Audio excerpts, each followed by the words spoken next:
Para tahanan penjara Zawiyah akhirnya dibebaskan oleh Yuzarsif. Pada awalnya mereka kebingungan, apa penyebab mereka tiba-tiba dibebaskan dari penjara. Tapi setelah mengetahui bahwa yang membebaskan mereka adalah Yuzarsif, sang konsultan penguasa Mesir, mereka langsung kegirangan dan sangat bergembira.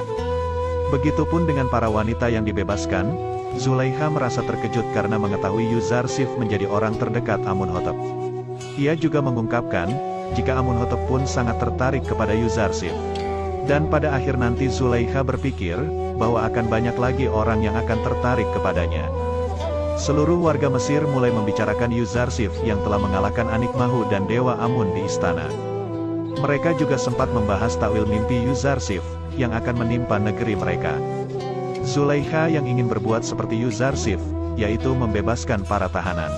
Dia memutuskan untuk memerdekakan Mimi Sabu, agar dia selalu berada di sampingnya. Sementara itu, ahli mimpi yang kemarin dibawa oleh Padiamun, terlihat ditemukan tewas di pinggir sungai Nil. Hal ini membuat Padiamun yang merasa sangat kecewa dengan Niniferkip, yang sekarang bekerja untuk kuil Amun. Dia sangat kecewa karena Niniferkip tidak menjalankan misinya dengan mulus, dan membuat kuil terseret dalam masalah ini. Inarus yang tak sengaja melihat jasad ahli mimpi dan bertemu dengan Niniferkip, merasa ada yang aneh. Dia lalu melaporkan kejadian itu ke Yuzarsif, dan menganggap bahwa yang telah membunuh si ahli mimpi adalah Niniferkip yang tersenyum saat melihat jasad ahli mimpi. Yuzarsif sangat terkejut mengetahui berita itu, dan akan berniat menghukum pelaku sesungguhnya.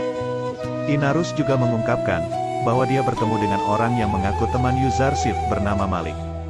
Hal itu membuat Yuzarsif sangat terkejut, karena katanya Malik menunggu selama 20 tahun di Mesir. Yuzarsif pun langsung memerintahkan Inarus segera mencarinya, dan membawa ke hadapannya.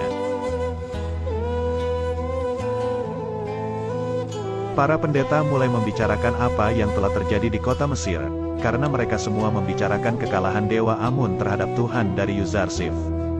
Mereka semakin khawatir jika semua iman orang Mesir, akan runtuh kepada Amun, dan akhirnya memberontak mereka semua. Sementara itu, Amunhotep melantik Yuzarsif sebagai konsultan pertanian Mesir di depan seluruh warga Mesir yang sedang berkumpul. Yuzarsif langsung mengatakan semua rencananya untuk mengatasi masa subur, dan masa paceklik Mesir, kepada semua warga.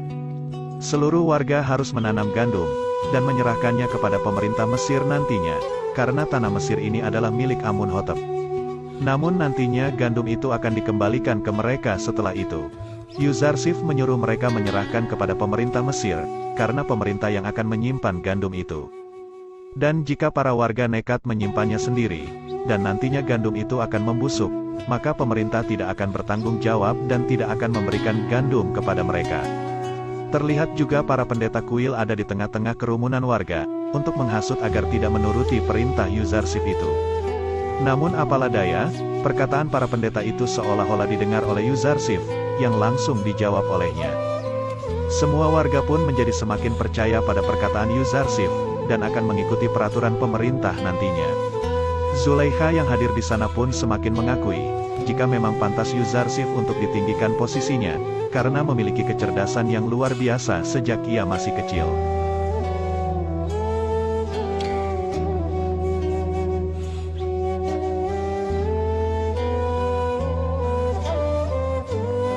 Para pendeta lalu mengungkapkan pengumuman tadi kepada Anikmahu. Mereka juga menganggap bahwa Yuzarsif tidak akan mampu melaksanakan tugas ini, karena belum berpengalaman sama sekali. Mereka berniat tidak akan mengganggu masalah paceklik itu, dan hanya akan mencegah Yuzarsif mendapat kekuasaan yang lebih luas lagi. Anikmahu lalu merencanakan untuk memiliki kaki tangan yang berada di istana, untuk rencana menjatuhkan Yuzarsif. Yang pertama dia menginginkan Huramhuf, dan yang kedua adalah Ibu Suri. Anikmahu akan berusaha menghasut mereka, agar Yuzarsif bisa ditaklukkan. Sementara itu para tahanan yang bebas, menunggu di depan istana Yuzarsif, dan bertemu dengan Inarus. Di sana Inarus juga bertemu dengan Malik, yang juga menunggu kehadiran Yuzarsif. Inarus lalu menyuruh mereka menunggu di sana, dan akan menyampaikannya kepada Yuzarsif. Yuzarsif pun langsung merasa senang mendengar bahwa para tahanan mengunjunginya, apalagi tahu jika Malik berada di antara mereka. Yuzarsif langsung keluar untuk menemui mereka semua, dan Malik akhirnya menemukan Yusuf saudaranya yang sudah ia jual ke pasar budak.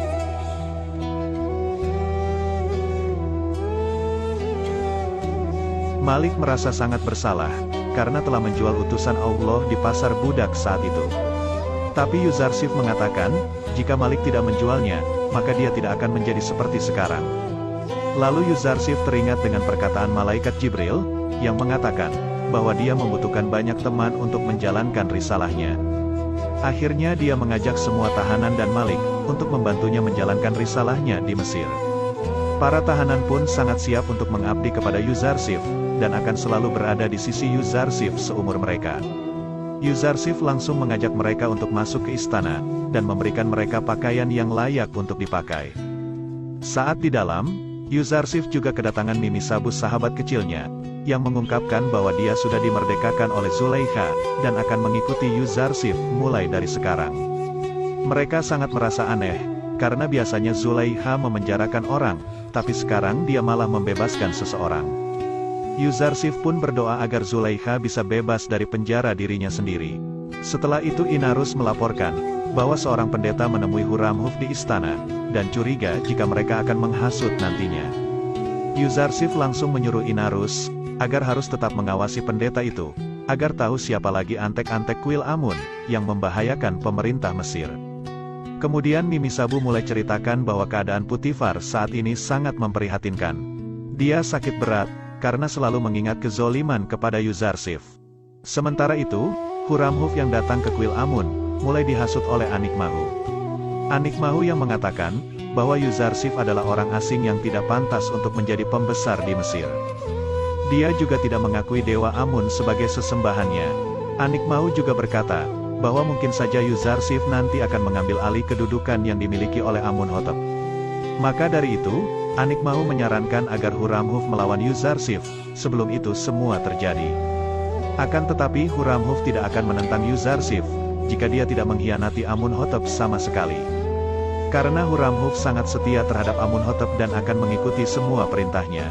Sementara itu, Putifar yang sedang sakit-sakitan, merasa bahwa yang bisa menenangkannya saat ini hanyalah Yuzarsif, tapi sayangnya dia telah kehilangan Yuzarsif, gara-gara ulah dari Zulaikha. Inarus kembali mempergoki pendeta kuil yang menuju ke ruangan Ibu Suri. Lalu Inarus berpikir bahwa Ibu Suri pasti akan dihasut oleh kuil Amun, dan akan berusaha melengsarkan Yuzarsif dari posisi saat ini. Karena Yuzarsif tahu, jika kuil tidak menyukai Yuzarsif ikut campur dalam urusan pemerintah Mesir. Dan ternyata memang benar, Anikmahu mulai menghasut Ibu Suri, bahwa Yuzarsif adalah orang asing, yang tak pantas berkuasa di negeri sebesar seperti Mesir. Dia terus memanas-manasi Ibu Suri, jika Yuzarsif menggunakan seluruh uangnya, hanya untuk membeli gandum. Maka Mesir akan melemah dan akan diserang oleh negara lain. Kemudian Anikmahu meminta agar Ibu Suri segera menasehati Amunhotep, agar mengganti Yuzarsif, dengan seseorang yang dekat dengan mereka, atau warga Mesir. Bahwa Anikmahu mengancam Ibu Suri, jika mungkin saja Yuzarsif mengincar kedudukan Amunhotep sebagai Raja Mesir nantinya. Setelah itu, Ibu Suri pun menuju istana Amunhotep, untuk menyampaikan apa yang telah dirisaukan oleh Anikmahu tadi. Sebelum itu, ternyata pelayan Ibu Suri, menceritakan semuanya kepada Inarus sebelum masuk ke istana. Saat Ibu Suri menceritakan semuanya kepada Amunhotep, Amunhotep sama sekali tidak menghiraukan perkataannya itu, karena masih teringat dengan perkataan ayahnya. Jika ibunya tidak boleh ikut campur dalam urusan pemerintahan. Dan Amunhotep juga berpikir, jika para pendeta lah dalang di balik Ibu Suri berkata seperti itu kepadanya.